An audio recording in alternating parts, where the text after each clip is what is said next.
Merci pour votre fidélité de nous écouter, de nous regarder. Luc, bonjour à toi. Bonjour Mehdi. Ça va bien? Ça va bien. Alors aujourd'hui, tu nous parles de quoi? Lazare. De qui? De qui? Lazare, ou plutôt la résurrection de Lazare. D'accord. Donc c'est un texte normalement très connu, très dense, et bien sûr on ne pourra pas tout dire de ce long épisode de l'Évangile, mais en relever quelques traits. Il y avait un homme malade, Lazare, de Béthanie, village de Marie et de Marthe, sa sœur. C'était cette Marie qui oignit de parfum le Seigneur et qui lui essuya les pieds avec ses cheveux. Et c'était son frère Lazare qui était malade. Les sœurs envoyèrent dire à Jésus, « Seigneur, voici, celui que tu aimes est malade. » Après avoir entendu cela, Jésus dit, « Cette maladie n'est pas la mort, mais elle est pour la gloire de Dieu, afin que le Fils de Dieu soit glorifié par elle. » Or, Jésus aimait Marthe et sa sœur et Lazare. Alors, Luc, pourquoi Jésus dit par rapport à cette maladie, c'est pour la gloire de Dieu? Parce qu'il va éprouver de façon douloureuse Marthe, Marie et ses disciples. Encore un peu. La foi. Toujours la foi, évidemment. Mais surtout, c'est déroutant. Jésus a des comportements déroutants. Dans la semaine dernière, qu'est-ce qu'on a vu? C'est que Jésus ressuscite un inconnu. Oui. Le fils de la veuve de Naïn. On n'a pas le nom de la veuve, on n'a pas le nom du fils. Simplement, Jésus croise un cortège mortuaire et il ressuscite le mort. Ici, c'est l'exact contraire. Et le récit insiste sur la relation d'intimité entre Jésus, Lazare, Marthe, Marie. Or, Jésus aimait Marthe et sa sœur et Lazare. Tu aurais pu me poser la question, mais Jésus aime tout le monde. Jésus aime tout le monde. Et on n'arrête pas de le dire. Hein. S'il y a un message universel dans le monde, si on dit à quelqu'un « Jésus, c'est qui pour vous ?» Et c'est quoi un chrétien? C'est quelqu'un qui aime les autres. C'est la marque du christianisme.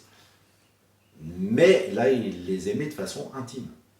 Il était dans leur intimité, dans leur proximité. Il y avait un vécu entre Jésus, Marthe, Marie, Lazare.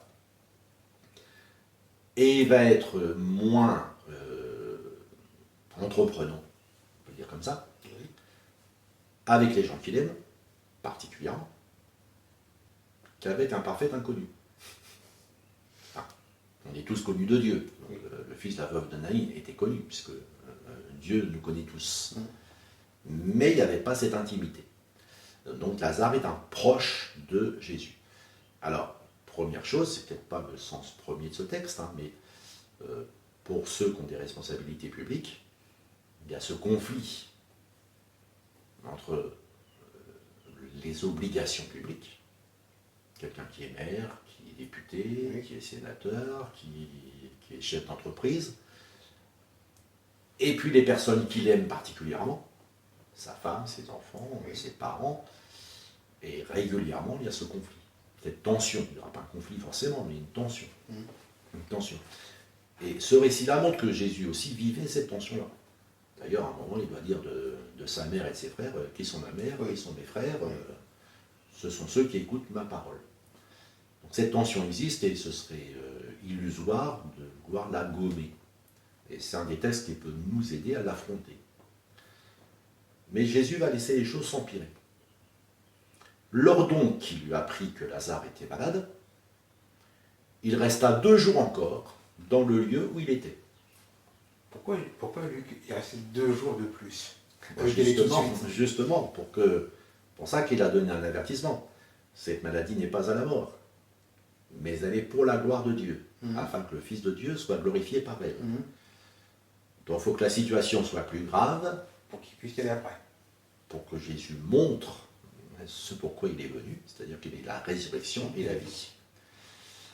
Alors il reste 2 jours dans le lieu où il était, puis il dit aux disciples, Lazare est mort,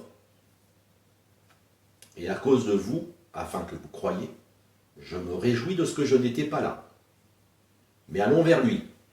Mais pourquoi Jésus leur dit à cause de vous? Et parce que eux aussi doivent croire. Parce que bientôt, c'est Jésus qui va être mort, c'est plus Lazare. Oui. C'est le dernier récit de l'évangile de Jean avant la trahison et la crucifixion de Jésus. Donc à cause de vous, Jésus leur fait vivre en petit ce qui va arriver en grand. Mhm. Si Lazare est un ami de Jésus, c'est aussi un ami des disciples de Jésus. Parce que partout où Jésus allait, ses disciples allaient avec lui. Donc ils avaient la même proximité. Mhm. Donc pour eux aussi, c'était une souffrance de savoir que Lazare était malade. Et pour eux aussi, c'était difficilement compréhensible que Jésus n'abandonne pas ce qu'il est en train de faire, Mhm. puisqu'il a déjà démontré son pouvoir de guérison, son pouvoir de résurrection, dans d'autres choses qu'on a vues dans les semaines précédentes. Oui. Donc ils se disent, il peut faire quelque chose, il devrait y aller, quoi. Il devrait y aller. Oui, mais Jésus n'y va pas. Et puis il les affronte. Lazare est mort, il le sait. Personne ne lui a dit. Non. Mais il le sait spirituellement. Lazare est mort. À cause de vous, afin que vous croyiez. Il le dit, le but. Afin que vous croyiez. Je me réjouis. Il faut être gonflé. Je me réjouis de ce que je n'étais pas là. Mais j'ai tout fait pour ne pas être là. Oui. Il est resté 2 jours dans le lieu où il était. Donc il pouvait se déplacer et aller à Béthanie. Mais allons vers lui. Maintenant qu'il est mort, on va y aller. Bon, je passe sur la boutade d'un des disciples qui dit « Allons mourir avec lui Oui. ». Marthe dit à Jésus, donc Jésus est arrivé à Béthanie, « Seigneur, si tu avais été ici, mon frère ne serait pas mort. Mais maintenant même, je sais que tout ce que tu demanderas à Dieu, Dieu te l'accordera. » Jésus lui dit, « Ton frère ressuscitera. » Je sais, lui répondit Marthe, qu'il ressuscitera à la résurrection au dernier jour. Jésus lui dit, je suis la résurrection et la vie. Celui qui croit en moi vivra, même s'il meurt. Et quiconque vit et croit en moi ne mourra jamais. Crois-tu cela? Elle lui dit, oui, Seigneur, je crois que tu es le Christ, le Fils de Dieu, qui devait venir dans le monde. Donc il y a cette déclaration de foi de Marthe. Jésus essuie d'abord ses reproches.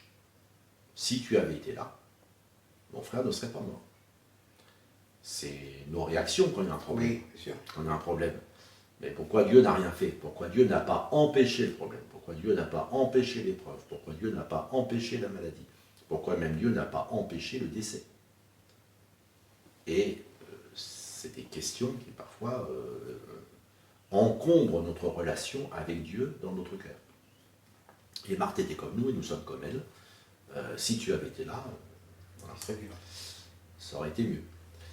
Mais Jésus réaffirme, je suis la résurrection et la vie. Alors à nous, il dit, celui qui croit en moi vivra même s'il meurt. Ça, c'est l'espérance de la résurrection. Mais à elle, il veut dire, crois, je vais le ressusciter aujourd'hui. Oui. Et elle répond, je crois que tu es le Christ, le Fils de Dieu, qui devait venir dans le monde. Donc voilà, Jésus a fortifié sa foi. Mais après Marthe, il y a Marie. Oui, exactement. L'autre sœur. Lorsque Marie fut arrivée là où était Jésus et qu'elle le vit, elle tomba à ses pieds et lui dit, Seigneur, si tu avais été ici, mon frère ne serait pas mort. Jésus, la voyant pleurer, elle et les Juifs qui étaient venus avec elle, frémit en son esprit et fut tout ému. Et il dit, où l'avez-vous mis? Seigneur, lui répondirent-ils, viens et vois. Jésus pleura. Sur quoi les Juifs dirent, voyez comme il l'aimait. Et quelques-uns d'entre eux dirent, lui qui a ouvert les yeux de l'aveugle, ne pouvait-il pas faire aussi que cet homme ne meure pas? Donc à nouveau, Jésus est mis en porte-à-faux, est mis en défaut même, en défaut. Lui qui a ouvert les yeux de l'aveugle, ne pouvait-il pas faire que cet homme ne meure pas? Et puis Marthe, et Marie, Seigneur, si tu avais été ici, mon frère ne serait pas mort. Mais pourquoi Jésus frémit et tout ému? Bah, d'abord, il est comme nous. Il est Oui. homme. Mais vu qu'il Il savait est homme. déjà... Et voyez comme il aimait. C'est pour ça que ce récit est important par rapport à d'autres, parce que c'est vraiment la situation de ce qui nous arrive quand nous perdons un être cher. Il a la Jésus même a réaction. vraiment été dans la même situation. Ouais, la même réaction. Il a pleuré, tout simplement. Alors, on se pose la question à l'infini, pourquoi il a pleuré? Bah, c'est quelqu'un de proche, tout simplement. Oui. Mais, heureusement, on n'en reste pas là. Jésus, frémissant de nouveau en lui-même, se rendit au sépulcre. C'était une grotte, et une pierre était placée devant. Jésus dit, ôtez la pierre. Marthe, la sœur du mort, lui dit, Seigneur, il sent déjà, car il y a 4 jours qu'il est là. Jésus lui dit, ne t'ai-je pas dit que si tu crois, tu verras la gloire de Dieu? Ils ôtèrent donc la pierre. Et Jésus leva les yeux en haut et dit, Père, je te rends grâce de ce que tu m'as exaucé. Pour moi, je sais que tu m'exauces toujours. Mais j'ai parlé à cause de la foule qui m'entoure, afin qu'ils croient que c'est toi qui m'as envoyé. Ayant dit cela, il cria d'une voix forte, Lazare, sors. Et le mort sortit, les pieds et les mains liés de bandes, et le visage enveloppé d'un linge. Jésus leur dit, déliez-le et laissez-le aller. Jésus ressuscite les morts.